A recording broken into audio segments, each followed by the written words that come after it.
E whakaeke ana ko ngā tini kaihoi, ngā kai tautoko me ngā taonga ki te moana o Karaapiro mo te whakataetai Waka Ama a motu. Tino harikoa nā te mea ko tēnei tau, ko te tau nunui rawa ngā tangata ka tai mai. E harikoa ana a Leanne Munns o ngā tikoro ki Kahukura mo te taonga mai o ngā tini mano tāngata ki te moana o Karaapiro. Hei tāna mā te haukainga e manaaki i ngā manuwhiri mai te tīmatanga ki te whakamutunga o ia rā o te whakataetai. Ia ata ka whakapiki ake te kara, te manawa o matariki, ka karakia hei te mutunga o te tau, ka whakaheke te kara. Nō reira, kei konei mātou mai te tīmatanga ki te whakamutunga hei tautoko i ngā manuwhiri, i ngā whānau ka tai mai. I think our latest count yesterday was 4,610, which is almost 800 more paddlers than last year, which is amazing. And obviously, you know, there's some things that need to be put in place every time we grow, but those are good problems to have. Ko Lara Collins te kaiwhakahaere o Waka Ama Aotearoa. E ai ki aia, e hake i te mea no Aotearoa anake ngā kaihoi, kua tai mai ki te whakataetai nei. All of the clubs from around, from Kaitaia to Dunedin, have come up, paddlers from all over Aotearoa and from overseas as well.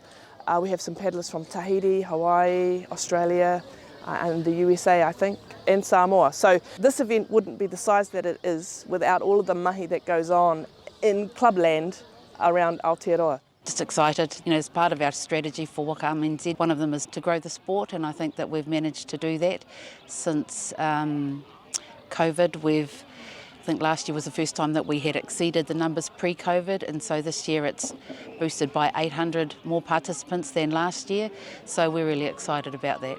Ka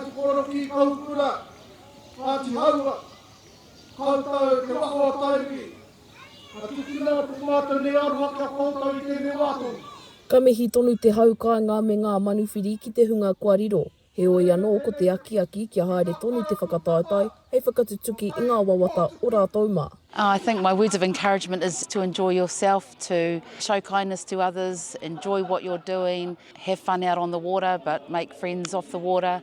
It's a great occasion, and I think everyone we just want to see them enjoy themselves and enjoy the Waka Ama experience so that the sport can continue to grow.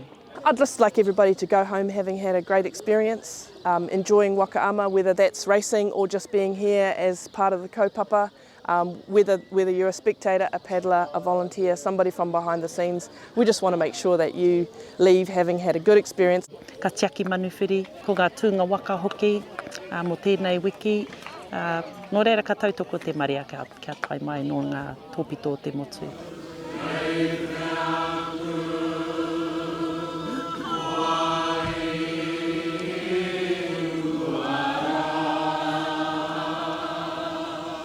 Ka mutu kua hiki ngā mahi o kawa mo te whakataetai nei.